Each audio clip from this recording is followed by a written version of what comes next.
ಬ್ರಹ್ಮಕಲಶೋತ್ಸವ ಬಾರಿ ಒಂಜಿ ವಿಜೃಂಭಣೆಡ್ ಗೌಜುಡ್ ನಡತುಂದುಂಡು ಐನು ತುಯ್ಯರೆ ಒಂಜಿ ರಡ್ಡ್ ಕನ್ಯಾ ಒಂದು ಯಾಪನ್ನಗೆ ಎಲ್ಲ ಎನ್ನ ಅಪ್ಪನ ಕುಟುಂಬದ ದಿಂಜಲ ಅಂಕುಲು ಮಲ್ಲ ಭಕ್ತಿಯರು ಮುಲ್ತ ಪೂರ ವ್ಯವಸ್ಥೆ ಪೂರ್ವಕ ಅದು ಅವು ಪನೀರೆ ಬಾಯಿ ಬರ್ಪುಜ ಆತ್ ಒಂಜಿ ವ್ಯವಸ್ಥೆ ಪೂರ್ವಕ ಅದು ಮುಲ್ತ ಒಂಜಿ ವ್ಯವಸ್ಥೆಲೇನು ಮಲ್ತದೇರು ಮುಲ್ತ ಮುಕ್ತೇಶ್ವರ ನಕಲ ಮಂಡಳಿ ಅವಾರ್ಡ್ ಅಂಜನೆ ಮುಲ್ತ 10 ಸಂಸ್ಥೆರು ಸೇರಿದು ಮಲ್ಪುನಂಚಿನ ಪೂರ ಈ ಕಾರ್ಯಕ್ರಮಡು ಮಸ್ತ್ ಸುಮಾರು ಜನ ತುಯ್ಯ ಎಂಕಲ್ನ ಪೂರ ನಾಟಕ ಮಲ್ಪೊಂದು ನಕಲು ಅಭಿಮಾನಿ ನಕಲು ಅಕಲು ಪಾಪ ಅಕಲ್ ಒಂಜಿ ಸರ್ವಿಸ್ ತೂನಗನೆ ಒಂಜಿ ಎಂಕ್ಲೆಲ್ಲ ಒಂಜಿ ಮೂಲ ಬತ್ತು ಮಲ್ಪೊಲಿ ಎತ್ತ ಅವನ್ ಒಂಜಿ ಆನಮ್ನದ ಒಂಜಿ ಉತ್ಸವ ಬೈದನು ಯಾಪಂಡ ಎಂಗ್ಲ ಶೂಟಿಂಗ್ ಬಿಸಿ ತಿನ್ನದ ಎಂಗ್ಲೆ ಬರ್ರೆ ಆತಿಜಿ ಆ ಎಂಗ್ಲೆಗೆ ಮುಲ್ತ ದೇವಿನ ಅನುಗ್ರಹ ಇತ್ತಿನದ ಹತ್ರ ಈ ನೆಟ್ಟಿ ಏರು ಪ್ರತಿ ಒರಿಯಲ್ಲ ಬೆನ್ನಿ ಬೆಂತೆರ ತನ್ನ ಸ್ವಾರ್ಥ ಬಿಡ್ದು ಅಕಲೆಗೆ ದೇವೇರ ಅಪ್ಪೆ ಕೈ ಬಿಡ್ಪುಜಿರ್ ನಂಬಿಕೆ ಎಂಗ್ಲೆಗುಂಡು ಇದು ಪುನಃ ಈ ಸುದ್ದಿ ಚಾನಲ್ ಪೋಪುನಂಚಿನ ಮಾತಾ ಕಾರ್ಯಕ್ರಮ ನಿಕಲ್ ವೀಕ್ಷಣೆ ಮಲ್ಪಲಿ ಸೋಷಲ್ ಮೀಡಿಯಾಡ್ ಮಸ್ತ್ ಪುದರ್ ಕಮ ಒಂದು ಸುದ್ದಿ 9 ಇದು ಪುನಃ ನಿಕ್ಕೆ ಸಪೋರ್ಟ್ ಮಲ್ಪಲಿ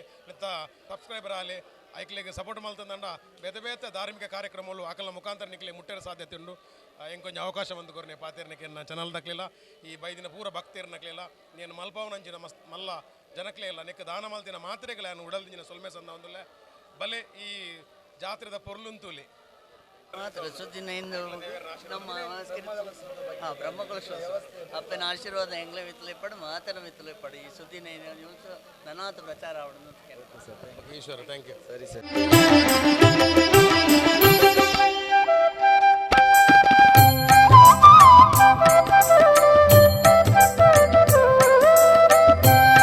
ಮಾತೆ ರಾಜರಾಜೇಶ್ವರ ದೇವಸ್ಥಾನದಲ್ಲಿ ಬ್ರಹ್ಮಕಲಶದ ಪೂರ್ವಭಾವಿಯಾಗಿ ಪ್ರತಿಷ್ಠಾಪನಾದಿಗಳು ನಿನ್ನೆ ನಡೆದಿದೆ. ಹಾಗೆ ಪ್ರತಿಷ್ಠಾಪನಾ ಕಾಲದಲ್ಲಿ ನಮ್ಮ ನೂತನವಾದಂಥ ಧ್ವಜಸ್ತಂಭ ಹಾಗೆ ಧ್ವಜಸ್ತಂಭ ಆಗಿ ನಾಳೆಯ ಬ್ರಹ್ಮಕಲಶಾದ ಸಹಸ ಒಂದು ಶ್ರೀರಂಗ ಪೂಜೆಯಾಗಿ ಆ ಶ್ರೀರಂಗ ಪೂಜೆಯಾಗಿ ಉತ್ಸವಗಳೆಲ್ಲ ನಡೆಯುವುಂಟು. ದೇವಸ್ಥಾನದಲ್ಲಿ ಬ್ರಹ್ಮಕಲಶಗಳು ದೇವಸ್ಥಾನದಲ್ಲಿ ಮತ್ತು ಈ ಧ್ವಜಸ್ತಂಭದ ಔಚಿತ್ಯಪೂರ್ಣವಾಗಿರುವಂಥದ್ದು ಕೆಲವು ದೇವಸ್ಥಾನದಲ್ಲಿ ಇಲ್ಲ.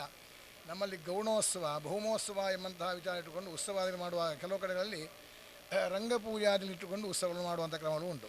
ಈ ದೇವಸ್ಥಾನದಲ್ಲಿ ಧ್ವಜಾಂತವಾಗಿ ಧ್ವಜಾರೋಹಣ ಮಾಡಿ ಉತ್ಸವ ಆಗುವಂಥದ್ದು.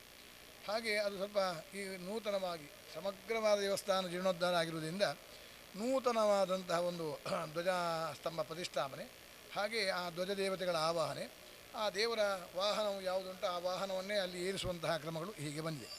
ಪ್ರಸಿದ್ಧವಾದ ಅರ್ಥದಲ್ಲಿ ಕೆಲವು ಕಡೆಗಳಲ್ಲಿ ವಿಷ್ಣು ದೇವಸ್ಥಾನವು ಪ್ರಸಿದ್ಧವಾಗಿರುವುದರಿಂದ ಜನರಿಗೆಲ್ಲ ಹೇಗೆ ಹೇಳಿದರೆ ಇದು ಗರುಡ ಏರಿದೆ ಅಂತ ಹೇಳ್ತಾರೆ. ಈ ಗರುಡ ಅಂತ ಹೇಳುವಂಥದ್ದು ವಿಷ್ಣುವಿನ ಸಂಬಂಧವಾದಂಥ ವಾಹನ. ಅದು ಗರುಡ ಎಂಬ ಶಬ್ದವು ನಾವು ಇಲ್ಲಿ ಅನ್ವಯ ಮಾಡಿಕೊಂಡು ಆಯಾ ದೇವರ ವಾಹನ ಅಂತ ಅನ್ವಯ ಮಾಡಿಕೊಂಡು ಹೋಗಬೇಕು. ಹಾಗೆ ಈಶ್ವರ ದೇವಸ್ಥಾನ ಆದರೆ ವೃಷಭ ವಾಹನವಾಗಿ ವೃಷಭದ ಪಟವನ್ನು ಹಾಕ್ತಾರೆ. ಹಾಗೆ ಇಲ್ಲಿ ರಾಜರಾಜೇಶ್ವರಿ ರಾಜರಾಜ ದೇವಿಯರ ವಾಹನವು ನವಿಲಾಗಿರುವುದರಿಂದ ನವಿಲನ್ನು ಏರಿಸುವಂಥ ಕ್ರಮ. ಹಾಗೆ ಧ್ವಜವನ್ನು ಅದನ್ನು ಕೂಡ ವಿಶೇಷವಾಗಿ ಇದು ಮಾಡಿ ಯಾವುದು ಅಧಿವಾಸಗಳೆಲ್ಲ ಮಾಡಿ ಪ್ರತಿಷ್ಠಾಪನೆಗಳೆಲ್ಲ ಮಾಡಿ ಅದಕ್ಕೆ ನಿನ್ನೆ ದಿವಸದಲ್ಲಿ ಧ್ವಜಾರೋಹಣ ಮಾಡಿದ್ದೇವೆ. ಇನ್ನಾಡ್ದು ಅದು ತದಂಗವಾಗಿ ಉತ್ಸವಗಳೆಲ್ಲ ನಡೀತದೆ. ಧ್ವಜ ಫೋಟ ಇತ್ಯಾದಿ ಅವರೋಹಣಗಳಾಗ್ತದೆ. ಅದೇ ಧ್ವಜವು ಸುಸ್ಥಾಪಿತವಾಗಿದೆ. ಪ್ರಾಚೀನ ಕಾಲದಲ್ಲಿ ಒಂದು ಸ್ವಲ್ಪ ಹೊತ್ತಿನ ಸಮಯಕ್ಕೆ ಅಥವಾ ಒಂದು ಅವಧಿ ಪರ್ಯಂತವಾಗಿ ಉತ್ತರಾಯಣ ದಕ್ಷಿಣ ನೋಡಿಕೊಂಡು ಧ್ವಜಸ್ತಂಭ ಕೂಡ ಪ್ರತಿಷ್ಠೆ ಮಾಡೋ ಕ್ರಮಗಳೆಲ್ಲ ಇತ್ತು. ಇತ್ತೀಚೆಗೆ ಎಲ್ಲರೂ ಕೂಡ ಅದನ್ನೆಲ್ಲ ಶಾಶ್ವತವಾದಂತಹ ಸ್ಥಿರವಾದಂತಹ ಧ್ವಜಸ್ತಂಭ ಪ್ರತಿಷ್ಠಾಪನೆಗಳೆಲ್ಲ ಆಗ್ತದೆ ಎಲ್ಲ ಕಡೆಯಲ್ಲಿ. ಹಾಗೆ ಇಲ್ಲಿಯೂ ಕೂಡ ಸ್ಥಿರವಾದಂತಹ ಧ್ವಜಸ್ತಂಭ ಪ್ರತಿಷ್ಠಾಪನೆಗಳು ಅದಕ್ಕೊಂದು ಪ್ರಮಾಣ ಉಂಟು. ದೇವರ ಮೂಲಸ್ಥಾನದ ಇಷ್ಟು ದಂಡ ಪ್ರಮಾಣ ಇಟ್ಟುಕೊಂಡು ಇಷ್ಟು ಎತ್ತರವಾಗಿರಬೇಕು ಅಂತೆಲ್ಲ ಪ್ರಮಾಣ. ಹಾಗೆ ಸಪ್ರಮಾಣ ಅಂತಹ ನೂತನವಾದಂತಹ ಒಂದು ಧ್ವಜಸ್ತಂಭ ಇವತ್ತು ಪ್ರತಿಷ್ಠಾಪಿಸಲ್ಪಟ್ಟಿದೆ.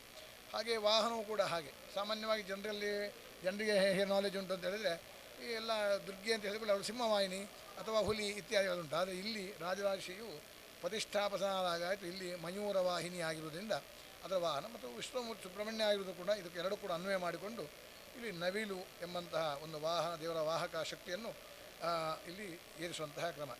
ಹಾಗೆ ಈ ಧ್ವಜಸ್ತಂಭಾದಿಗಳನ್ನು ಮಾಡುವುದು ಯಾಕೆ ಇನ್ನೊಂದು ಕೆಲವು ಹೇಳುವಂಥ ಕ್ರಮ ಉಂಟು. ಪ್ರತಿಯೊಂದು ದೇವಸ್ಥಾನದಲ್ಲೂ ಕೂಡ ಅದರದ್ದೇ ಆದಂತಹ ಒಂದು ಪ್ರತೀಕಗಳು ಅಂತ ಉಂಟು. ವಾಹನ ಸ್ಥಾನ ಅಂತ ಉಂಟು. ಈ ಅಷ್ಟಮಂಗಲ ಪ್ರಶ್ನೆಯಲ್ಲಾಗ ಒಂದು 4ನೇ ಭಾವದಿಂದ ವಾಹನದ ವಿಚಾರ ಚಿಂತನೆ ಮಾಡುವಾಗ ಹೇಳ್ತಾರೆ ಈ ದೇವಸ್ಥಾನದ ವಾಹಕ ಸ್ಥಾನ ಯಾವುದು ವಾಹನ ಯಾವುದು ಧ್ವಜಸ್ತಂಭ ಉಂಟಾ ಇಲ್ವಾ ಎಂಬಂಥ ಚಿಂತನೆ ಮಾಡುವಂಥದ್ದು. ಹಾಗೆ ಅದು ಪರಿಪೂರ್ಣವಾದ ದೇವಸ್ಥಾನದ ಅಂಗ. ಆ ಒಂದು ದೇವಸ್ಥಾನ ಇರುವಂತಹ ಒಂದು ಅವಯವಗಳು ಚ್ಯುತಿಯಾದರೂ ಕೂಡ ಅದು ಪರಿಪೂರ್ಣವಾಗಿರುವುದಿಲ್ಲ. ಅದು ಆವಾಗ ವಿಕಲಾಂಗಗಳ ತಾಸನೆ. ಹಾಗೆ ಧ್ವಜಸ್ತಂಭ ಪ್ರತಿಷ್ಠಾಪನೆಗಳಲ್ಲಾಗಿದೆ.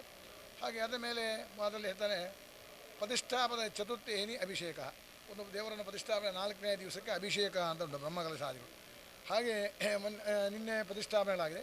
ನಾಳೆ ನಾಡ್ದು 13ನೇ ತಾರೀಕಿಗೆ ಬ್ರಹ್ಮಕಲಶಾಭಿಷೇಕ ಅದೆಲ್ಲ ಕ್ರಮದಲ್ಲಿ ಇರುವಂಥದ್ದು. ಅದು ಕೂಡ ಇದು ಅಷ್ಟಬಂಧ ಇತ್ಯಾದಿಗಳಲ್ಲಿದ್ದರೆ ತ್ರಿದಿನ ಪರ್ಯಂತ 3 ದಿನಗಳು ಅದನ್ನು ಕವಾಟ ಬಂಧನ ಮಾಡೋ ಕ್ರಮ ಉಂಟು.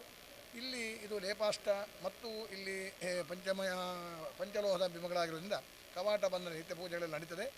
ಹಾಗೆ ಬಂಧನ ಮಾಡಿದರೂ ಕೂಡ ಸೋಪಾನದಲ್ಲಿ ಮೆಟ್ಟುಕಲ್ಲಲ್ಲಿ ಪೂಜೆ ಮಾಡುವಂತಹ ಕ್ರಮ ಕೂಡ ಉಂಟು. ಇಲ್ಲಿ ಹೀಗೆ ಪೂಜೆಯನ್ನು ಮಾಡಿ ನಾನಿಸ ಬ್ರಹ್ಮಕಲಶ ನಡೀತಾ ಉಂಟು. ಬ್ರಹ್ಮಕಲಶ ಮಾಡೋ ಉದ್ದೇಶ ದೇವಸ್ಥಾನದಲ್ಲಿ ಕಲಶದ ಅಭಿಷೇಕ ಮಾಡುವಂಥದ್ದು. ಇದನ್ನು ನಾನು ಮೊನ್ನೆ ಬೇರೆ ಯಾವುದೋ ಸಂದರ್ಭ ಕೂಡ ಹೇಳಿದ್ದೇನೆ. ಇದು ಬ್ರಹ್ಮಕಲಶವೂ ಕೂಡ ಹಾಗೆ, ಯಾಕಂದರೆ ಅದು ಬ್ರಹ್ಮ ಎಂಬ ಶಬ್ದಕ್ಕೆ ಬೃಹತ್ ಎಂಬ ಶಬ್ದ ಅರ್ಥವನ್ನಿಟ್ಟುಕೊಂಡು ಬ್ರಹ್ಮಕಲಶ ಅಂತ ಹೇಳುವಂಥದ್ದು. ಇನ್ನೊಂದು ಮಂಡಲಿ ಕೂಡ ಬ್ರಹ್ಮ ಪದದಲ್ಲಿ ಪ್ರತಿಷ್ಠಾಪನೆ ಮಾಡುವಂಥ ಕಲಶ ಆದ್ದರಿಂದ ಬ್ರಹ್ಮಕಲಶ ಅಂತ ಹೇಳುವಂಥದ್ದು. ಆದ್ದರಿಂದ ಅದು ವಿಶೇಷವಾಗಿ ಎಲ್ಲ ಕಲೆಗಳನ್ನು ಸೇರಿಸಿ ಮಾಡುವಂಥದ್ದರಿಂದ ಅದಕ್ಕೆ ಬ್ರಹ್ಮಕಲಶ. ಹೀಗೆ ಅದಕ್ಕೆ ಅನ್ವಯವಾದಂಥ ಹೆಸರು ಬ್ರಹ್ಮಕಲಶ ಅಂತ ಹೇಳ್ತಾರೆ. ಇಲ್ಲದಿದ್ದರೆ ನಮ್ಮ ಸಾಮಾನ್ಯ ಪ್ರಶ್ನೆಯನ್ನು ಕೇಳ್ತಾರೆ. ಹೇಗೆಂತೇಳಿದರೆ, ಹಾಗಾದರೆ ಇಲ್ಲಿಗೆ ನಿಮ್ಮ ಬ್ರಹ್ಮಕಲಶ ಸ್ಥಾನಕ್ಕೆ ದುರ್ಗಾ ಕಲಶ ಹೇಳ್ಬೋದಲ್ಲ, ಅಥವಾ ವಿಷ್ಣು ಶಿವ ದೇವಸ್ಥಾನದಲ್ಲಿ ಶಿವಕಲಶ ಅಂತ ಇರಬೇಕಲ್ಲ, ಅದು ಬ್ರಹ್ಮ ವಿಷ್ಣು ಮಹೇಶ್ವರ ಬ್ರಹ್ಮಕಲಶವೇ ಯಾಕೆ ಆಗಬೇಕು ಅಂತ ಕೆಲವರು ಅಪ್ರಸ್ತುತ ಪ್ರಶ್ನೆ ಕೇಳುವವರು ಇರ್ತಾರೆ. ಆವಾಗ ಅದು ಪ್ರಧಾನವಾಗಿ ಎಲ್ಲ ಕಲೆಗಳನ್ನೂ ಕೂಡ ಆಹ್ವಾನ ಮಾಡಿ ತನ್ಮೂಲಕ ಅದು ಕಲೆಗಳ ಮುಖಾಂತರ ಬೇರೆ ಯಾವ ಕ್ರಮದಲ್ಲಿ ಕೂಡ ಯೋಜನೆ ಮಾಡಲಿಕ್ಕಾದ್ರೆ ಕಲಶಾಭಿಷೇಕ ಆ ಶಬ್ದ ನಿಷ್ಠೆ. ಕಲಶ ಎಂಬ ಶಬ್ದಕ್ಕೆ ಕಲಾಂ ಶೇರತೆ ಅನೇನೇತಿ ಕಲಶ, ಅದಕ್ಕೆ ಕಲೆಗಳನ್ನು ಸೇರಿಸಿರುವಂಥದ್ದೇ ಬ್ರಹ್ಮಕಲಶ. ಹೀಗೆ ಎಲ್ಲ ಮಾಡುವಂತಹ ಕ್ರಮ. ಹಾಗೆ ಪ್ರತಿಷ್ಠಾಪನಾದಿಗಳು ಬ್ರಹ್ಮಕಲಶಾದಿಗಳು.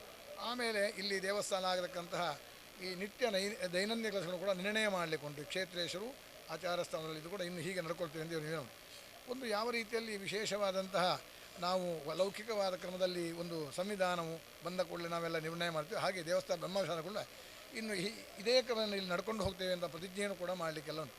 ಹೀಗೆ ನಮ್ಮ ಮಹಾಮಾತೆ ರಾಜರಾಜೇಶ್ವರಿ ದೇವಸ್ಥಾನದಲ್ಲಿ ಈಗ ಅನೂಚಾನವಾಗಿ 10 ಈಗ ಆಯಿತು, 7 ದಿನಗಳೆಲ್ಲ ಆಯಿತು. ಇನ್ನು ಅವಶಿಷ್ಟವಾದ 3 ದಿನಗಳು ಎಲ್ಲ ಕಾರ್ಯಕ್ರಮಗಳು ಅದಕ್ಕೆ ಬೇಕಾದ ಪ್ರಾಯಶ್ಚಿತ್ತೆಲ್ಲ ಮಾಡಿ ಈಗ ಒಂದು ಬ್ರಹ್ಮಕಲಶ ಸಂದರ್ಭ.